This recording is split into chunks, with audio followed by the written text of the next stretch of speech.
Yes. And if you want to have an ad-free broadcasting experience, you can also get gifted a sub. Welcome to the future, baby. Midday. First Wednesday of March here. Yeah. It's March. For me, it's the month of March. And let me tell you, folks. Mart kapıdan baktırır, kazma kürek yaktırır. Which is a Turkish saying for the month of March will make you look outside in the snow from your doorway, and it will make you burn your shovels and your pickaxes. What that means is March is unexpected with the weather. That's what that means. It's unexpected with the weather. It will fuck you up. Mart kapıdan baktırır, kazma kürek yaktırır. Hold on, let me look at something real quick. Oh yeah, I hit my hours. That's crazy.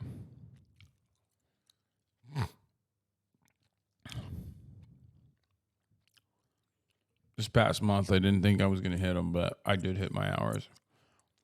Amen. Fucked makt böyle olmuyor Hasan Bey, tadımız kaçmasın. Kaçırırım oğlum tadınızı. Çeviremedin ha ha ha ha. Ulan daha nasıl çevireyim amına koyayım? Mart kapıdan baktırır, kazma kürek yaktırır. Nasıl? Anlatmam lazım. Hem direkt söylüyorum hem de anlatıyorum üstüne. Ramadan soon. Yeah, I know. All right. We're back to the American Supreme Court. Ayo, 1 second you're talking about something dumb. Next second you're throwing up a Turkish proverb from the 2nd century. Yeah. And then next second, we are back to motherfucking Supreme Court. The United States Supreme Court, ladies and gentlemen, they are questioning Biden's authority on student loan forgiveness because they're fucking pieces of shit.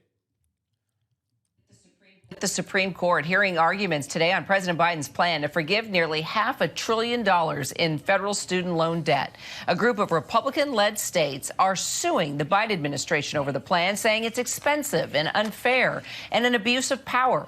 The Biden administration says those states don't even have the standing to sue in the first place. Joining me now, ABC News senior national policy correspondent Ann Flaherty, also Jay O'Brien, who covers the Hill for us. So, Ann, first off, let's just break down the case that's being heard today and talk about the implications here. So lots at stake, Kira, today. We have more than 40 million borrowers are eligible for this student debt relief. $1.6 trillion is owed to the Education Department. That makes it a major bank. It's a big portfolio of loans. So what's at stake for these 40 million Americans? It's the ability to invest in a home. It's the ability to start a family and start your own retirement fund. A lot of students saying they can't afford to move into that middle class without help from the government. The only thing that the government has offered them so far is a lot of loan debt. Kira. So then, Ann, it's such a big case, right? Because it impacts so many people. So let's just talk about the number of those individuals that this would benefit from this, and then what's at stake for them. So, well, certainly what a lot of Americans are talking about is their ability to move forward financially, especially in a tough economy. So when I've talked to students, one of the things that they say is that they feel that their loan debt is this albatross, essentially, hanging over their necks. They don't have the ability to put their money elsewhere or move forward. And this is particularly for families who, if you don't come from wealth. So if you don't come from wealth, the cost of college is astronomically higher than it's been in recent decades. So when we're looking at student loan borrowers that take 20 years to pay out their loan, that's the average. About $30,000 is owed for the average borrower, but we have about a quarter of borrowers that owe more than that. They owe $50,000 or more. So a lot at stake for these families who say they want to be able to move forward and invest in their future, and they can't. So how much do people owe on average? So it is about $30,000 in debt that the average borrower owes of these 40 million borrowers. And just to put that in perspective, Kira, this is about the same population as California, the size of California, owing all of this money to the U.S. government, the U.S. government being a major lender. It surpasses auto loans. It surpasses credit card loans. So the statistic that really has hit me is that black borrowers in particular, 20 years after they start school, they still owe 95% of their loan. That's because they've struggled to find high-paying jobs and because of the interest rates tacked onto this. Now, of course, the argument from Republicans Have you heard about is that this shouldn't be a supplement to families that only went to college. What about people who chose not to go to college? Yeah, no, totally. What about them? Yeah. It's just like, we should never, ever think about just, abolishing student loan debts, making it so that, like, becoming more educated and a more productive member, uplifting the United States labor force overall, making that a, less costly process. Let's not think about that. Let's pin people who didn't go to college against people who did and can't pay. Because, there's always going to be someone who's worse off. Always. So just shift the attention over to the guy who's fucking worse off, baby, and you win.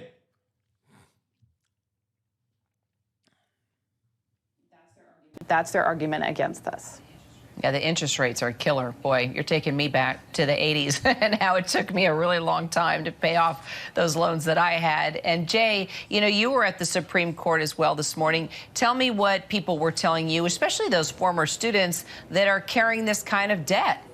Yeah, former students and current students were even there, Kira. I spoke with a freshman in college. A lot stayed the night to be at the Supreme Court early this morning. Some woke up very early this morning as well, traveling to the court. This R-word thinks he has his phone in his jail. Bro, losing it in that cell. All the faces that make documentary hit pieces on myself and Andrew Tate. This is such a funny fucking collection of people because, like,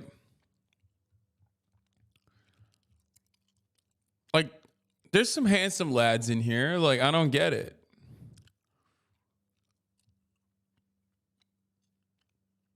I love that Charlie is, like, catching that stray, too.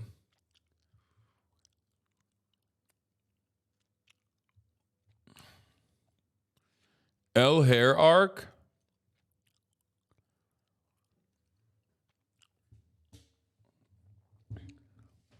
Who linked this? Look up.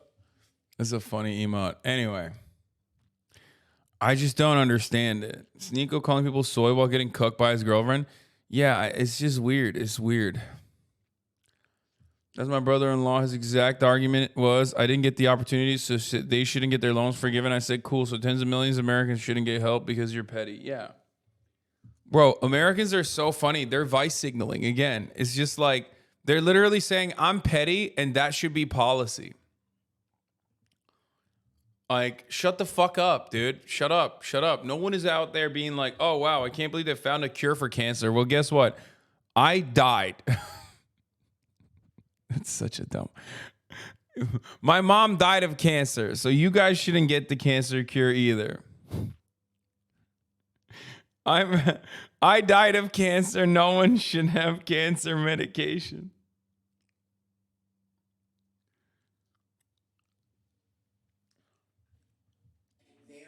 There to make their voices heard about what they say is pivotal student debt relief that is helping them, as Ann said, plan out their financial future. I spoke with a few of them. Here's a little of what they told me. It would take a lot of stress off my family. It take a lot of stress off of myself, really, and it really takes away the anxiety and stress of just having to think about it on a day-to-day basis. Saving money, focusing on my health is one thing that I want to focus on. When you're in a debt like that, 53 grand, my mom has more than that, you can't focus on anything but that.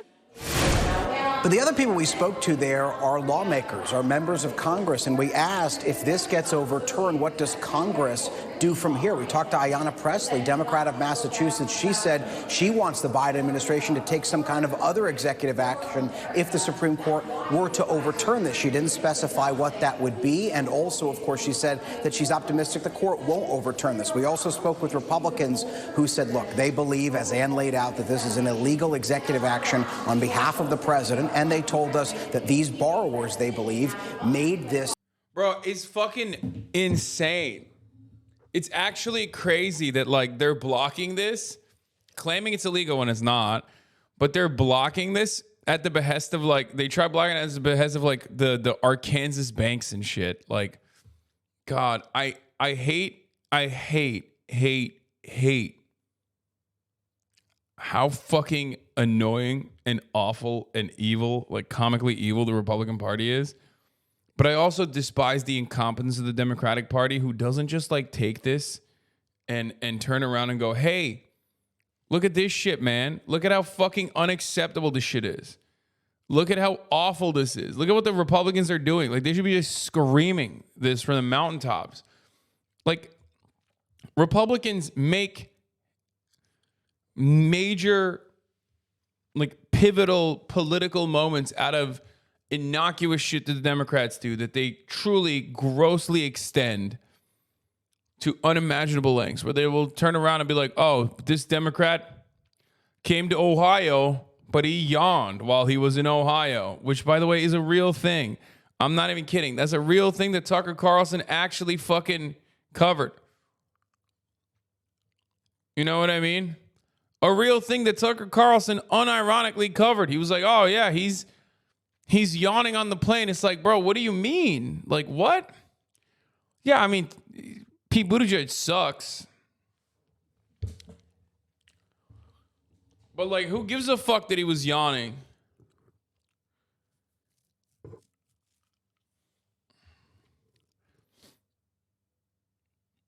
Anyway, what do you think of this emote?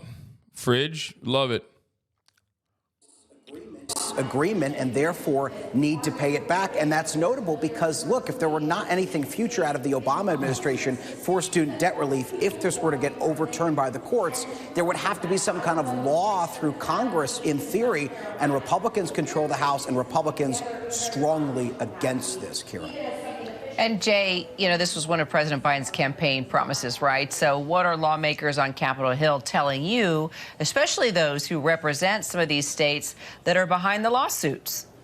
Well, we're hearing from Republicans writ large who say that, again, as I mentioned, that they don't want there to be any kind of further executive action from the president if this were to get overturned, and they are not going to support a law here in Congress. It's so dumb. He has